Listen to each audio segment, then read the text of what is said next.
Good afternoon, welcome to our news bulletin. I'm Dania Nizam. Under the chairmanship of Speaker Mohammed Jihad al-Laham, the People's Assembly held a session listening to a political, security and economic briefing presented by Prime Minister al-Lattakia, who answered the verbal questions on the performance of the government. Speaker Mohammed Jihad al-Laham said that the Syrian people proved through their steadfastness in the face of the most ferocious war of terrorism in modern history that Syria will remain a fortress of resistance. Assembly Speaker emphasized that there is no justification for any failure to provide the citizens' needs and urged finding solutions to the problems that hinder the government's work. Mr. Laham pointed out to the sacrifices of the Syrian Arab army in pounding the terrorists and their hideouts in order to restore security and stability to the country. For his part, Prime Minister al-Lattakia highlighted the People's Assembly's continuous follow-up for the Cabinet's work, praising the communication and integration between the two legislative and executive institutions with the aim of upgrading the level of the citizens' living conditions.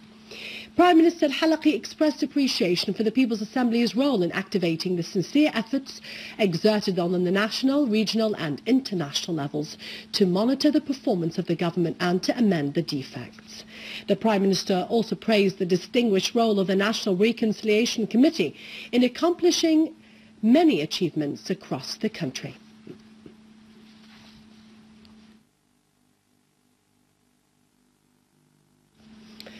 Deputy Foreign and Expatriates Minister Dr. Faisal Mikhdad discussed with head of the joint mission of the Organization for the Prohibition of Chemical Weapons and the UN, Sigrid Kaag, and her accompanying delegation, the latest developments related to the destruction of chemical weapons in Syria and the achievements made in the framework and ways of continuing the constructive cooperation between Syria on the one hand and the Organization of the Prohibition of Chemical Weapons and the United Nations on the other.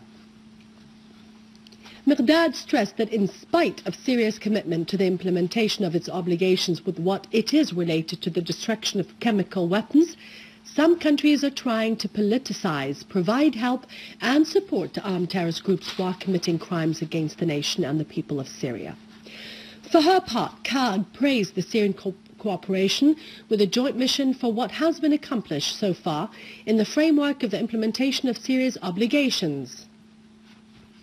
She stressed that the joint mission as well as the international community is aware of the size of the challenges and risks related to this subject, especially the difficult security conditions currently in Syria.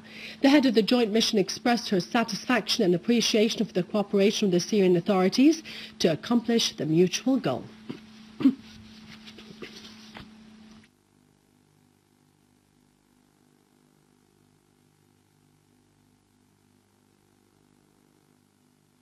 Hezbollah Secretary General Sayyid Hassan Nasrallah said that some sides' problems with Lebanese resistance is its political position on the Syrian issue, when Hezbollah said it is against this conflict and the overthrow of government since the first day.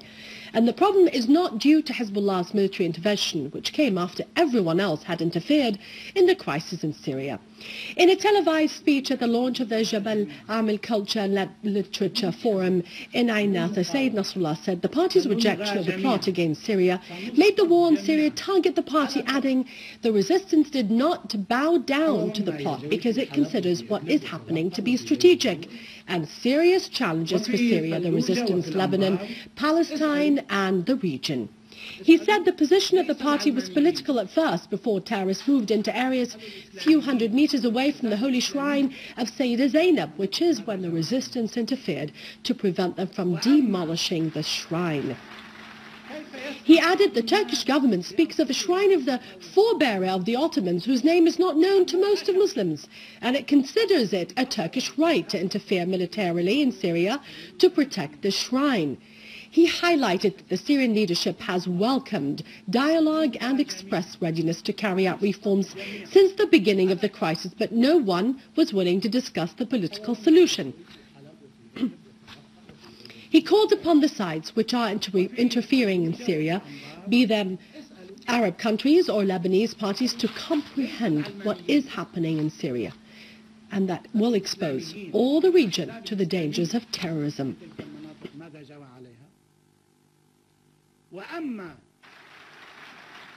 كيف يسمح بعض الناس Nasrallah said some Lebanese sides have not realized yet that what is happening in Syria is a threat to their own country, adding that there is a fear that Takfiri mentality could seize control, adding that this mentality does not accept anyone, citing the fierce battles between the Islamic State in Iraq and Sham and Jabhat al-Nusra terrorist organizations where thousands of people were killed because of an administrative and organizational difference between them, asking how could these sides live with the rest of the Lebanese, the Syrians and peoples of the region. From the Golan to al-Kouz forum marking the 38th anniversary of the Earth Day kicked off today at the Damascus-based Sham Hotel with the participation of a number of researchers and thinkers. Presidential political and media advisor Dr. Buthaina Shaban said that al-Quds and Golan are the eyes of the Arab nation, and it is the duty of all to defend them, adding, clinging to the land and sacrificing for it is the only choice for us. Dr. Shaban clarified that the war launched against Syria is not a war of sectarianism, doctrines nor regional. It is a war on our land, and the aim is to control it. She stressed that the Palestinians weren't mistaken when they considered their presence on their land the real and true existence. Shaban noted to the Syrians' attachments to their land in the occupied Syrian Golan.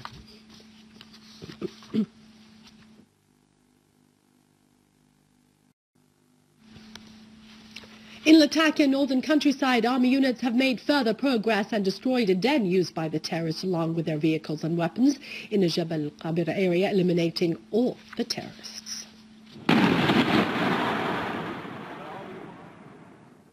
The Syrian Arab Army has adopted new tactics in combating the terrorists who have attempted to infiltrate Kasab city, as the geographical landscape requires heavy fire covering.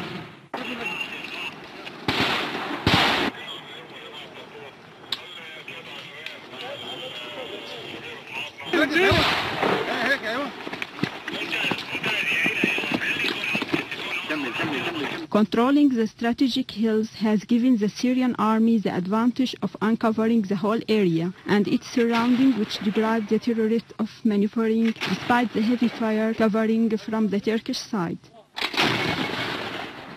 The Syrian Arab Army has advanced toward Al-Mur Spring and was engaged in a fierce battle against thousands of Jabhat al-Nusra and Islamic Front terrorists led by the Turkish officers in an attempt to stop the advancement of Syrian Arab Army.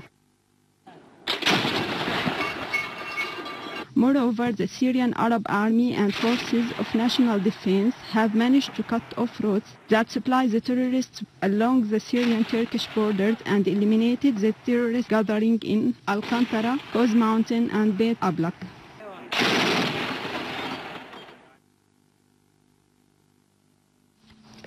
In support of the Syrian Arab Army in its fight against terrorism, thousands of Syrians, Armenians and Arab community in the U.S. crowded in front of the Turkish consulate in Los Angeles, condemning the attacks by the terrorist groups who are backed by Erdogan's justice and development government on Kasab and Lattakia countryside. The participants in the rally held placards denouncing Erdogan's policies against neighboring countries and against the Armenians who more than once were exposed to displacement by Turkish-backed terrorists.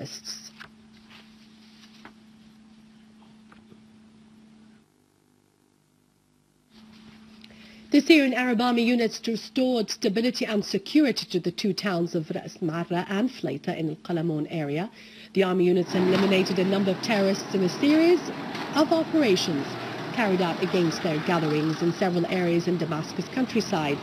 A military source mentioned that the army units eliminated a number of terrorists, most of them non-Syrians, and destroyed their weapons and ammunition as they restored security to the two towns. The source pointed out that a hideout was destroyed with a large amount of ammunition in Sayma town in the western countryside of Damascus city. Meanwhile, 12 terrorists were killed, including Ahmed Jafal, Omar Hajjar and Marwan Sheikh al-Shabab.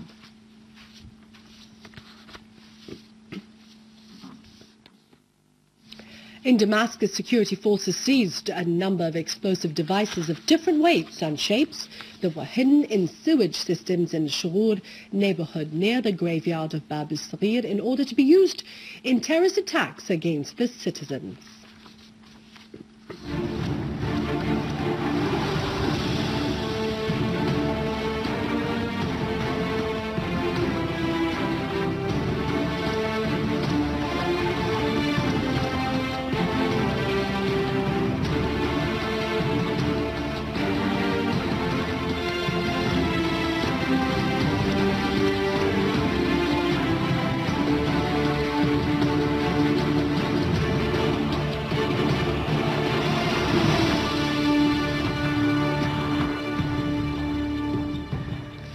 Russian Foreign Ministry slammed the UN Human Rights Council latest resolution on Syria, describing it as biased. Russia Today website reported the ministry as saying in a statement that the resolution of the 25th session of the UNHRC on Syria is biased and contradicts the report which was issued by the independent committee recently. UNHRC adopted a resolution on Syria that was strongly rejected by Russia and other countries. The Russian ministry said that violence on the side of gunmen was mentioned in detail in the independent committee's report, such as mass killings, abducting women and children, sexual violence, the recruitment of children, the bombardment of densely populated areas with mortars, and the terrorist acts by the Free Syrian Army, which some partners seek to cast as a moderate opposition. The statement added, "It is odd enough that a whole list of places where the Syrian government suppresses freedom is published, indicating that the committee's report mentioned that every extremist group has its own detention center in which torture takes place."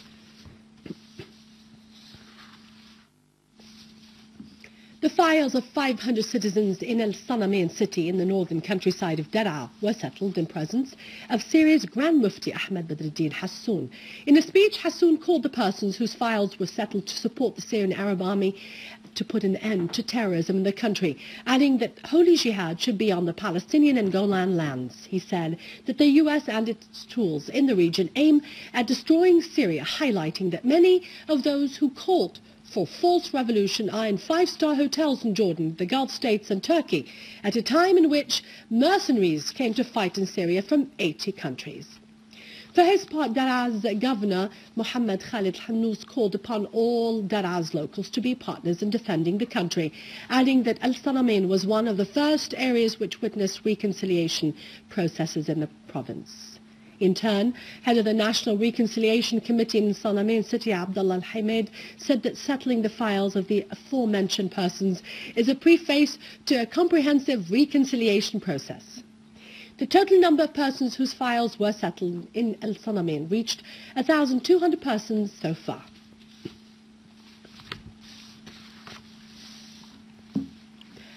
A mass and prayers were held for the rest of the soul of Patriarch Mar Ignatius Zaka I was for Antioch and all the East, who was head of the Syriac Orthodox Church across the world. Participants in the Mass, which was held at Mar Gregorius Cathedral for Syriac Orthodox in Bab Touma, Damascus, asserted in their speeches that the late Patriarch was a prominent national figure, a tolerant father, and a rational patron of the Church, who worked on building humanitarian values and educated many priests, sending them to several universities worldwide. He was bold in spreading love and encouraging coexistence, depending on the deep-rooted cultural heritage in Syria.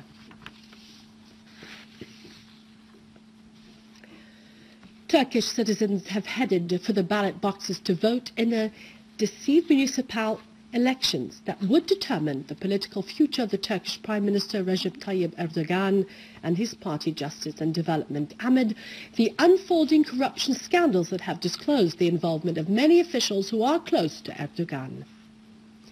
Party Labour has filed a case against Justice and Development Party against the backdrop of the recordings that revealed the attempts by the Turkish government to fabricate pretexts to wage war on Syria.